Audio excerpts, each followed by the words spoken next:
Кудайберген Базарбаевич, мен бул жердемин. Биз кечээ күнү, мурда күнү 3 күндүк иш сапар менен профилдик комитет түзүү менен Талас областында болуп келдик. Ошол жердеги иш-чараларды сизге тийиштүү азыркы мурдагы ФТЭК азыр МЦЭК болуп калыптыр. Ошол сиздердин имаратыңызга барып, ошол жердеги сиздердин сотрудниктериңиздер менен жолугуп, байма-бай сүйлөшүп, жеринен көрүп келдик маселени.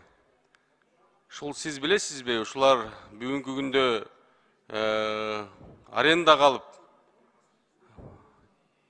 имаратын ошол жерде отурат. Канча акча төлөрүн билесиздерби?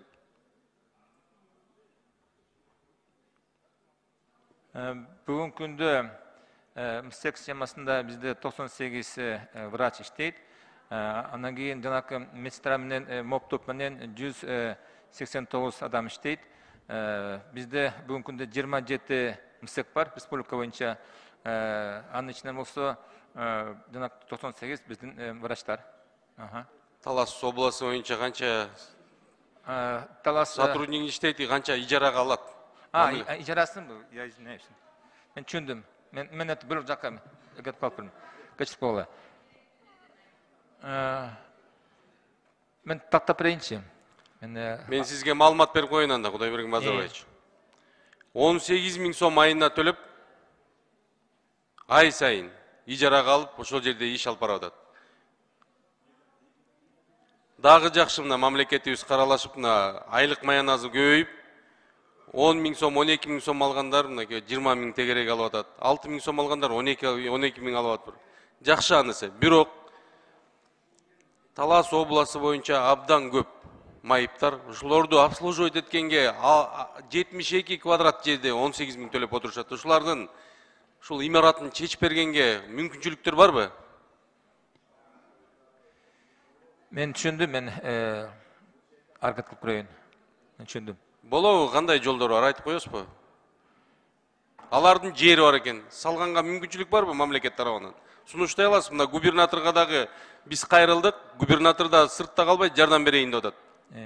Мен жолдорун издеп көрөйүн, андан сизге айтайын. Бирок мен дагы сиз менен макулмун. Шарттарды биз түзүп бериш керекпиз. Аракет кылып, буларга жаңы имарат биз бериш керекпиз. Бирок мен жолдорун издеп карап берейин, андан сизге айтайын. Мынакей мен сизге бир сунуш кылайын. Мынакей Кыргызстан боюнча мына 28 МСЭК бар экен. Ушулардын бардыгы ижарага отурат экен. Канча деген мамлекеттен каражат кетип атат. Ушулардын бардыгын имараттарын чечип бербейлиби? Ушул жерге областтын ушул губернаторуна тап. Болсо эки кошуп берсеңиздер. Ушул губернатор менен тыгыз иштеп, алар дагы жардам беребиз дегенде ушул кылып берип койсок, Кыргызстан боюнча мына 200 000ге жакын майыпыбыз бар экен да. Бул кандай да чоң, абдан чоң армия болот атат.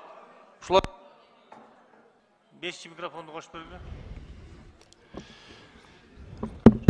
Өмүрбек, кечирим сурайм, мен бул абдан орчундуу маселе мамлекет түзүүчүнүн. Мына айтып атпаймынбы, 28 МСЭК бар экен Кыргызстан боюнча. Бардык ижарада отурат экен да.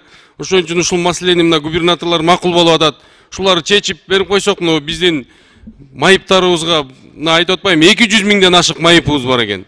Ушуларга бир шарттарды түзүп берип койсок, жок дегенде ушул тарабынан. Ошо чогуу иштешейли. Мен билем, сиз абдан күчтүү ишти жакшы алып барасыз. Мен сизди дайыма колдоп жүрөм, колдойм. Ушул жагынан бир жардам берип коелучу. Кудайберген Базарбаевич, абдан сураныч. Сизге чоң рахмат. Мен сиздин сөзүңүзгө таянып, жанагы жолдорду тап чыгам. Буйрса. Рахмат.